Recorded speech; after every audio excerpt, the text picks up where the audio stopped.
नमस्कार, आप देख रहे हैं बेनिफिट टीवी। हजारों दर्शकों का मनचाहा कार्यक्रम, हजारों साथियों का मनचाहा प्रोग्राम आप देख रहे हैं बेनिफिट किसानों टीवी। का समस्या पूरे देश में भयावह स्थिति है। 9 महीने से ऊपर हो गए, पूरे किसान परिवार के साथ, अपने बहू बेटियों के साथ दिल्ली के चारों तरफ बॉर्डरों पर जमे हुए हैं, लेकिन नरेंद्र मोदी की हुकूमत उनके कानों पे जूं तक नहीं रेंग रही है। नरेंद्र मोदी इस देश का सबसे बड़ा किसान विरोधी नेता, और उनके रहते किसानों की समस्या जो है और विकराल होते जा रही है। कोई देखने वाला नहीं। ये नरेंद्र मोदी की सरकार किसानों की सरकार नहीं है। मुझे कहने में कोई गुरेज नहीं कि देश का प्रधानमंत्री और उनके मित्र अडानी के बंदरगाह पर 21,000 करोड़ रुपया का ये अफीम उतरता है। ये किसानों को क्या देगी ये सरकार? ये तो नरेंद्र मोदी के इशारे पे अडानी, अंबानी, ये लोग विदेशों से अफीम, चरस, ड्रग्स आयात करके देश के युवाओं में ये नशा का लत लगाना चाहता है। और ये नशाखोरों की सरकार, जमाखोरों की सरकार किसानों के साथ, ये जो केंद्र सरकार ने किसानों के लिए 3 काला कृषि नीति लाया, वो देश के किसानों के ज़मीन को हड़पने का काम हो रहा है। किसान को तबाह किया जा रहा है, किसानों के संगठन को तोड़ा जा रहा है। ये भारत की निकम्मी सरकार नरेंद्र मोदी और उसके सारे कारिंदे अडानी और अंबानी के इशारे पे किसानों के ज़मीन को गिरवी रखकर, आप चले जाइए जम्मू कश्मीर, वहाँ 10 से 15 रुपये किलो सेव बिकते हैं, लेकिन एक छोटा सा स्टिकर उसमें अडानी का लग के चला आता है, और हिंदुस्तान में 200-250 रुपये वो सेव बिक रहे हैं। पिछले बार भी और इस बार भी महाराष्ट्र में और छत्तीसगढ़ में टमाटर उत्पादक जो किसान थे, 2 रुपया का 5 किलो भी कोई टमाटर लेने वाला नहीं था, और किसानों ने अपने लगे हुए टमाटर की फसलों को ट्रैक्टरों से रौंदवा दिया। उत्तर प्रदेश, राजस्थान, पंजाब, हरियाणा, ये जो गन्ना उत्पादक किसान हैं, नरेंद्र मोदी की हुकूमत जब से बनी है, अनगिनत किसानों ने आत्महत्या कर लिया। उसका मुख्य वजह ये है कि किसानों का समर्थन मूल्य सरकार तय नहीं कर रही है, किसान संगठनों के साथ भेदभाव कर रही है।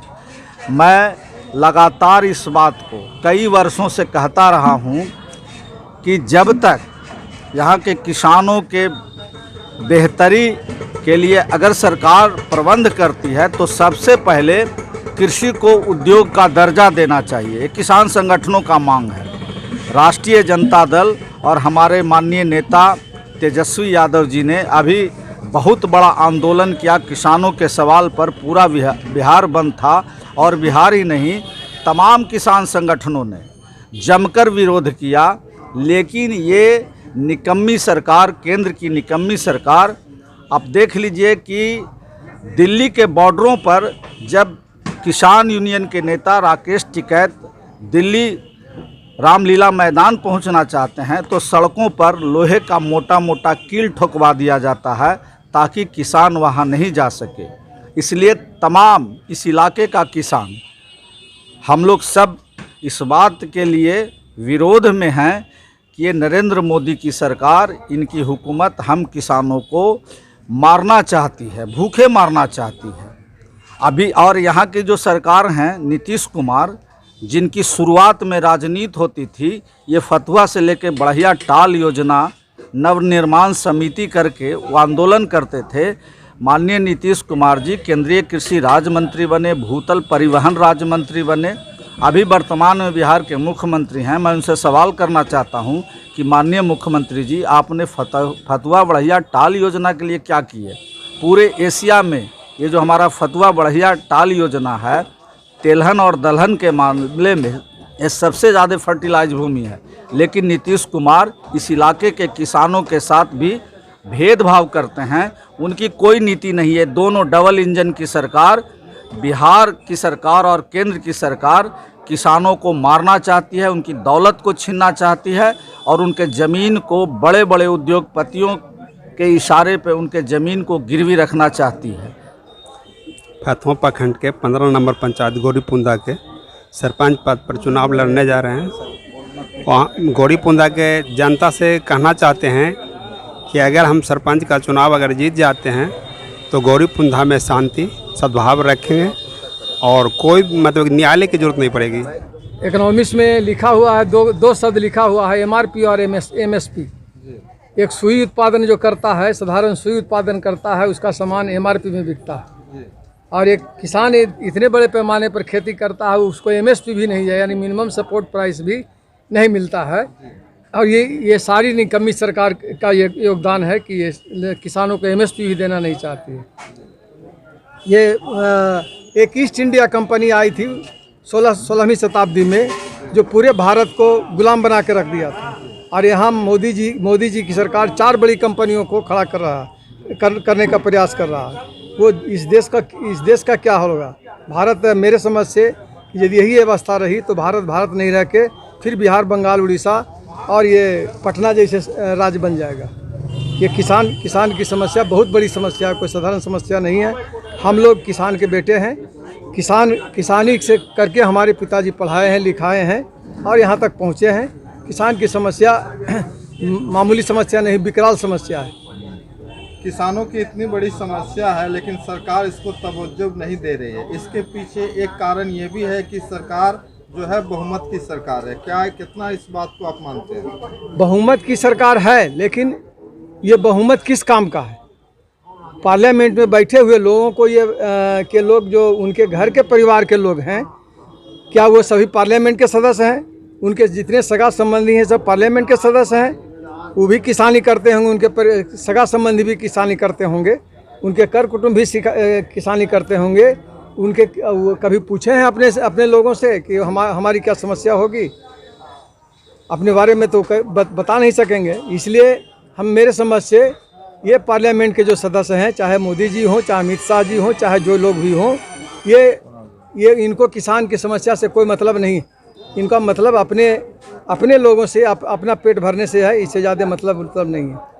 किसान का जो भी दुख दर्द है, किसान मर रहे हैं, लगभग 1000 किसानों की मौत हो गई 11 साल के दौरान। हाँ, और आज तक जो सरकार का जो रवैया है काफी उदासीन रवैया। तो जनता इस मुद्दे को कहीं नहीं हाथों हाथ ले रही है।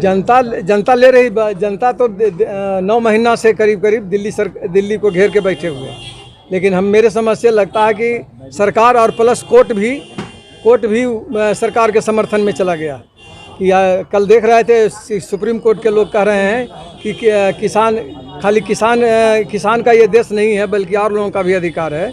जबकि किसान रास्ता नहीं रोके हुए हैं, रास्ता तो रोके हुए बिल्कुल भारत सरकार रोके हुए है कि दिल्ली में आम लोगों को प्रवेश करने नहीं दे रहा है। बड़े कील लगा दिया गया। आम जनता जो है, एसी में रहने वाला जनता, वो किसान आंदोलन से मतलब नहीं रखता। इसके विषय में आप क्या कहना चाहिए? नहीं, मैं समझता हूँ कि ये गलत धारणा है। सभी लोगों को ज़रूरत है। मैं खुद भी एसी में रहता हूँ, क्या मुझे ज़रूरत नहीं है? खाना क्या खाएंगे? कितना बड़ा पैसा हो जाए, कितने घर में हीरा जवाहरात हो जाए, रोटी तो नहीं खा सकते हैं। सोने की रोटी और हीरा का चावल तो खा नहीं सकते हैं। खाएंगे तो ही रोटी, गेहूँ की रोटी या धान का चावल खाएंगे। आपका जो है किसान आंदोलन, ये कब जन आंदोलन बन पाएगा? जन आंदोलन तो एक तरह से बना हुआ है। ये सही बात है कि 2022 में जो पार्लियामेंट का चुनाव होने जा रहा है, इसमें इनको पता चल जाएगा। उत्तर प्रदेश का जो चुनाव हो रहा है 4 महीना के बाद, उसमें इनको पता चल जाएगा। जिस तरह बंगाल में ममता बनर्जी इनको खदेड़ दिया है, उत्तर प्रदेश में की जनता इनको खदेड़ देगा, तो पता चलेगा इनको। ठीक है सर, बहुत बहुत धन्यवाद आपका। Thank you. अगर बेनिफिट टीवी का वीडियो आपको पसंद आया तो चैनल को सब्सक्राइब करें और वीडियो को लाइक करें। ज़्यादा से ज़्यादा लोगों तक वीडियो को शेयर करें। धन्यवाद।